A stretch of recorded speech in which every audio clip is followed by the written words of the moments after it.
with no greater events than these in the Longbourn family, and otherwise diversified by little beyond the walks to Moreton, sometimes dirty and sometimes cold, did January and February pass away. March was to take Elizabeth to Hunsford. She had not at first thought very seriously of going thither, but Charlotte, she soon found, was depending on the plan, and she gradually learned to consider it herself with greater pleasure as well as greater certainty. Absence had increased her desire of seeing Charlotte again, and weakened her disgust of Mr. Collins. There was novelty in the scheme, and as, with such a mother and such uncompanionable sisters, home could not be faultless, a little change was not unwelcome for its own sake. The journey would moreover give her a peep at Jane, and, in short, as the time drew near, she would have been very sorry for any delay. Everything, however, went on smoothly, and was finally settled according to Charlotte's first sketch. She was to accompany Sir William and his second daughter. The improvement of spending a night in London was added in time, and the plan became perfect as plan could be. The only pain was in leaving her father, who would certainly miss her, and who, when it came to the point, so little liked her going, that he told her to write to him, and almost promised to answer her letter. The farewell between herself and Mr. Wickham was perfectly friendly, on his side even more. His present pursuit could not make him forget that Elizabeth had been the first to excite and to deserve his attention, the first to listen and to pity, the first to be admired, and in his manner of bidding her adieu, wishing her every enjoyment, reminding her of what she was to expect in Lady Catherine de Bourgh, and trusting their opinion of everybody would always coincide, there was a solicitude, an interest which she felt must ever attach her to him with the most sincere regard, and she parted from him convinced that, whether married or single, he must always be her model of the amiable and pleasing. Her fellow travellers the next day were not of a kind to make her think him less agreeable. Sir William Lucas, and his daughter Maria, a good-humoured girl, but as empty-headed as himself, had nothing to say that could be worth hearing, and were listened to with about as much delight as the rattle of the chaise. Elizabeth loved absurdities, but she had known Sir William's too long. He could tell her nothing new of the wonders of his presentation and knighthood, and his civilities were worn out, like his information. It was a journey of only 24 miles, and they began it so early as to be in Gracechurch Street by noon. As they drove to Mr. Gardner's door, Jane was at a drawing-room window watching their arrival. When they entered the passage she was there to welcome them, and Elizabeth, looking earnestly in her face, was pleased to see it healthful and lovely as ever. On the stairs were a troop of little boys and girls, whose eagerness for their cousin's appearance would not allow them to wait in the drawing-room, and whose shyness, as they had not seen her for a 12-month, prevented their coming lower. All was joy and kindness. The day passed most pleasantly away, the morning in bustle and shopping, and the evening at one of the theatres. Elizabeth then contrived to sit by her aunt. Their first object was her sister, and she was more grieved than astonished to hear, in reply to her minute inquiries, that though Jane always struggled to support her spirits, there were periods of dejection.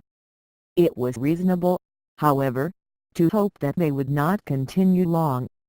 Mrs. Gardner gave her the particulars also of Miss Bingley's visit in Gracechurch Street, and repeated conversations occurring at different times between Jane and herself, which proved that the former had, from her heart, given up the acquaintance. Mrs. Gardner then rallied her niece on Wickham's desertion, and complimented her on bearing it so well. "But my dear Elizabeth," she added, "what sort of girl is Miss King?" I should be sorry to think our friend mercenary. Pray, my dear aunt, what is the difference in matrimonial affairs between the mercenary and the prudent motive? Where does discretion end, and avarice begin? Last Christmas you were afraid of his marrying me, because it would be imprudent, and now, because he is trying to get a girl with only £10,000, you want to find out that he is mercenary. If you will only tell me what sort of girl Miss King is, I shall know what to think. She is a very good kind of girl, I believe. I know no harm of her. But he paid her not the smallest attention till her grandfather's death made her mistress of this fortune. No, why should he?